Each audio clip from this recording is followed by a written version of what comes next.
She always made sure everyone in her family was taken care of, no matter what the sacrifice was on her part.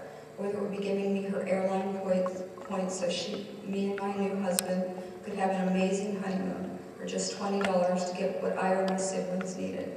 She was always generous to a fault. I really can't count any time that we would go to lunch and she wouldn't hand me some money.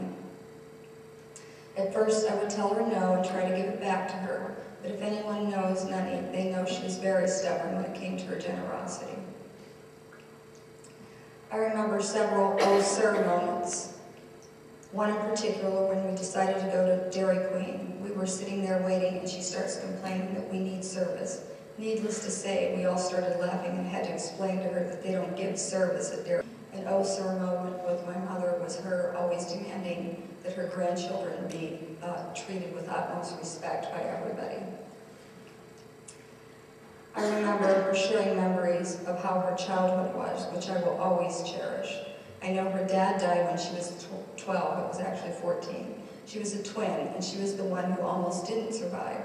She was 3 to 4 pounds when she was born, and there was a midwife that lived next door and decided to help her survive by putting her in hot water bottles. And she was very poor when she was growing up. She loved scary movies.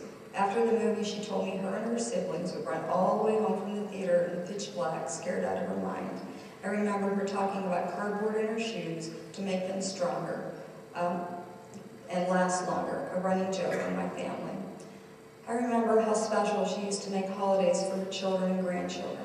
She even would make an Easter egg hunt on Easter and make one out of presents with written clues and everything. This was a tradition I hope to keep going on in my family. I remember how generous her spirit was, and she used to push food. We called her the food pusher. And everyone she came into contact with, and everyone had to eat when they were in her home, whether they wanted to or not. This is from Jordan. I'm going to make this the G-rated version. Maybe a little bit, because she would have wanted me to say it just like Jordan said. It's hard to find particular memories that stand out when you have 26 years of them. From the time we were kids, going to the mall and Toys R Us and spending the night at her apartment house on 34th Street every weekend, watching movies and Nani coming in every 4.5 seconds to see what she could make us eat and being as sweet as she could be, to swearing that she would beat the shit out of Josh and I if we didn't stop fighting and being little jerks. So that was a G-rated version. I remember how into recording all those VH tapes she was, just so the grandkids would have movies to watch when we'd come see her. I'll never forget all the Christmas, Thanksgivings, and Easters spent with the family at Nani's house. Those are the times I remember the most, all the times when Nani was so happy to have all her family around her. That's what she enjoyed most, even if there wasn't always peace. On a more personal level, I remember how Nani was there for me through my most trying times.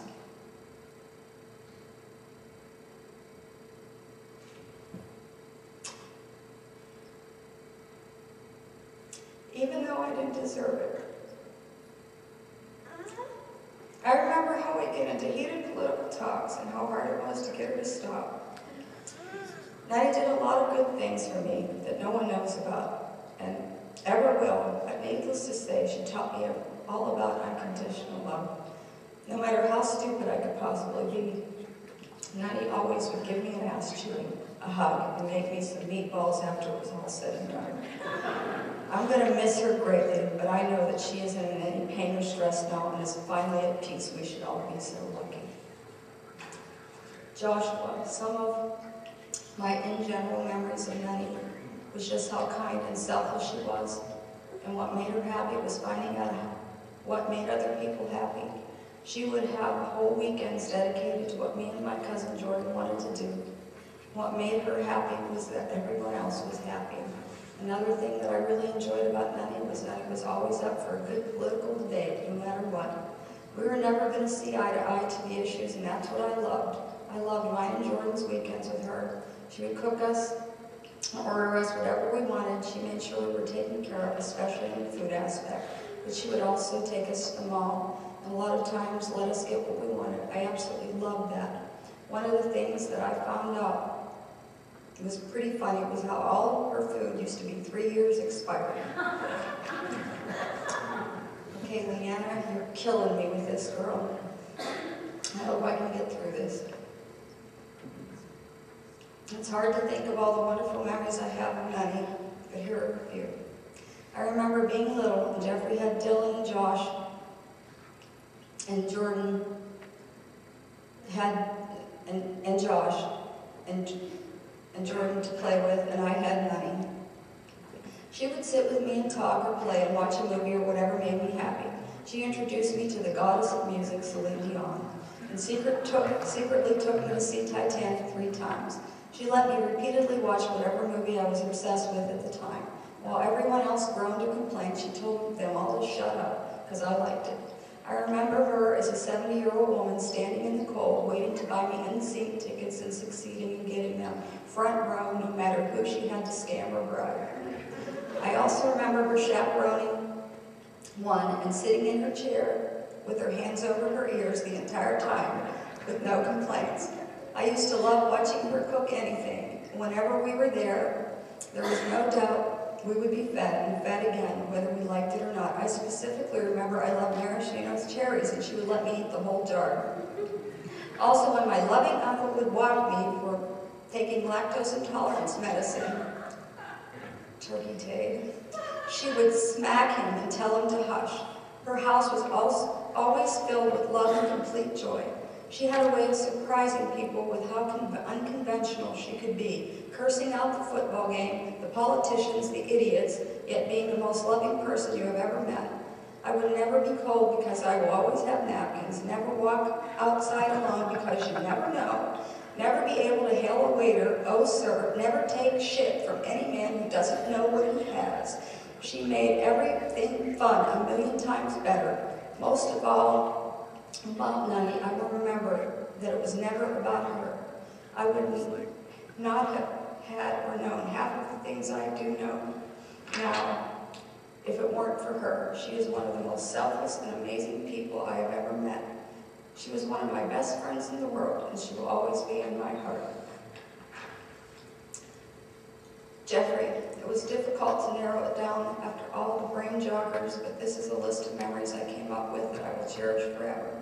One of them being all the precious family gatherings we used to have at our old house. Nani, of course, making sure that we engorged ourselves to the point of vomiting and made sure there was always entertainment for everyone and treating complete strangers like her own flesh and blood.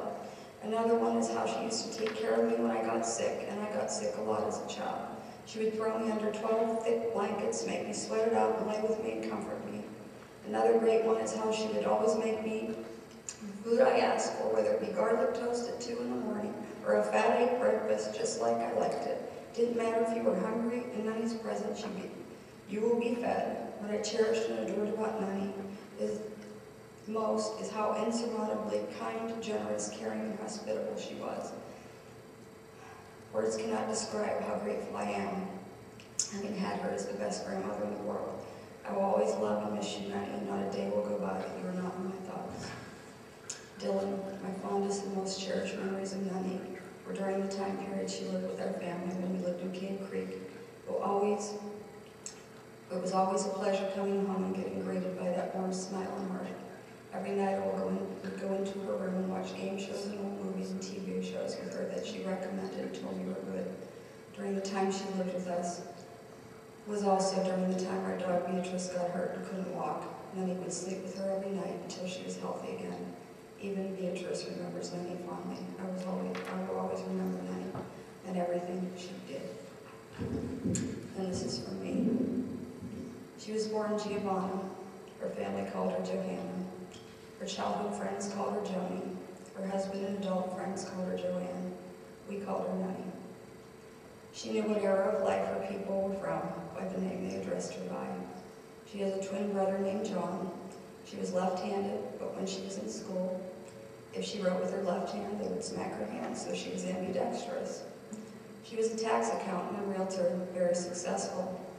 She would impress her grandchildren by adding a column of 100 numbers in about 10 seconds without a calculator, accurately. All of my childhood girlfriends wanted her to be their mother. She was the coolest mom on the block. She wore mini skirts and go-go boots in the 60s. She loved Sinatra, Johnny Mathis, and Streisand. And she adored Lady Gaga, Adam Lambert, and Elton John. She refused to grow old. She loved life. In case you hadn't guessed, she loved the Steelers. She could laugh at herself, and oh, she gave us so much material. When I was preparing this, I realized she absolutely never once got upset when we laughed at her expense. She laughed right along with us. She never met a stranger. Everyone loved her.